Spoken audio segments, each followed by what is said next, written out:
कर्मों के अनुसार किसी भी आत्मा को गति मिलती है। देह छोड़े गए लोगों में से बहुत से लोग अतृप्त होते हैं। कहते हैं कि अतृप्त आत्मा को सद्गति नहीं मिलती, वह भटकता रहता है।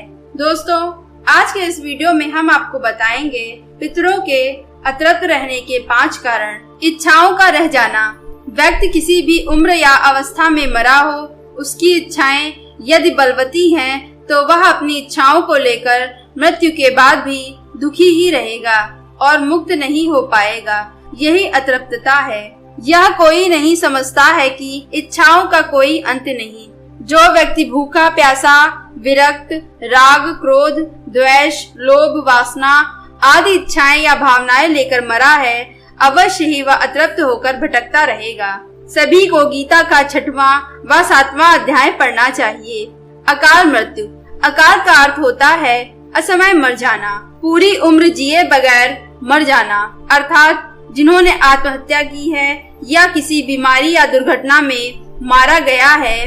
वेदों के अनुसार आत्मघाती मनुष्य मृत्यु के बाद भी अज्ञान और अंधकार से परिपूर्ण, सूर्य के प्रकाश से हीन असूर्य नामक लोक को गमन कहते हैं और तब तक अतृप्त होकर भटकते हैं जब तक कि उनके जीवन का चक्र पूर्ण नहीं हो जाता।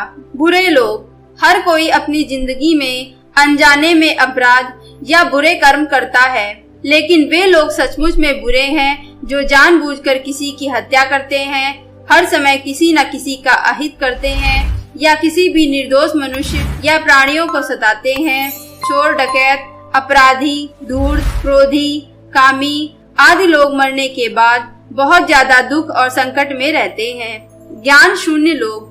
धर्म को नहीं जानना ही सबसे बड़ा अधर्म और अतृप्तता का कारण है। जिन्होंने उपनिषद और गीता का अध्ययन अच्छे से नहीं किया है, वे ज्ञान शून्य और बेहोशी में जीने वाले लोग अतृप्त होकर ही मरते हैं, क्योंकि वे अपने मन से आत्मा, ईश्वर या ब्रह्मांड के संबंध में धारणाएं बना लेते हैं।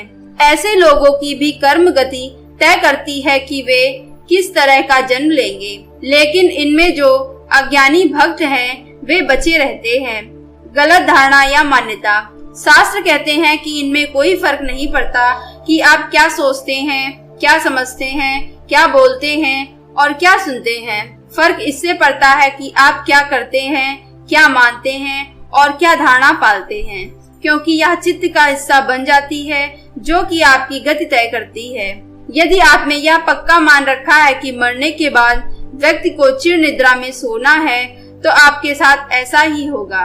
हमारी चित्त की गति प्रारब्ध और वर्तमान के कर्मों पर आधारित होती है। 3 अवस्थाएं हैं, जागृत, स्वप्न और सुषुप्ति। उक्त 3 तरह की अवस्थाओं के अलावा आपने और किसी भी प्रकार की अवस्था को नहीं जाना है। मरने के बाद आप सुषुप्ति से भी गहरी अवस्था में पहुंच जाएंगे। फिर कुछ समय बाद स्वप्न शुरू होंगे और जब तक नया जन्म नहीं मिलता तब तक स्वप्न चलता रहता है। लेकिन यदि आप जागृत हो गए तो समझ पाएंगे कि आप मर गए हैं, तब समस्याएं प्रारंभ होंगी। आत्मा के 3 स्वरूप माने गए हैं, जीवात्मा, प्रेतात्मा, सूक्ष्मात्मा। जो भौतिक शरीर में वास करती है उसे जीवात्मा कहते हैं। जब इस जीवात्मा का वासना और कामनामय शरीर में निवास होता है तब उसे प्रेतात्मा कहते हैं। यह आत्मा जब मरने के बाद सूक्ष्मतम शरीर में प्रवेश करती है तब उसे सूक्ष्मात्मा कहते हैं। मरने के पहले भी इस शरीर में प्रवेश किया जा सकता है। मरणोपरांत थकान दूर करने के उपरांत संचित संस्कारों के अनुरूप उन्हें धारण करने के लिए उपयुक्त वातावरण तलाशना पड़ता है। इसके लिए प्रतीक्षा करनी पड़ती है। वह समय भी सूक्ष्म शरीर में रहते हुए भी व्यतीत करना पड़ता है। ऐसी आत्माएं अपने मित्रों, शत्रुओं, परिजनों और परिचितों के मध्य ही अपने अस्तित्व का परिचय देती रहती हैं। ऐसे व्यक्तियों की आत्मा को तृप्त करने के लिए श्राद्ध और तर्पण किया जाता है। मान्यता है कि जो लोग अपने स्वजनों और पितरों का श्राद्ध और तर्पण नहीं करते, वे उन अतृप्त आत्माओं द्वारा परेशान होते हैं।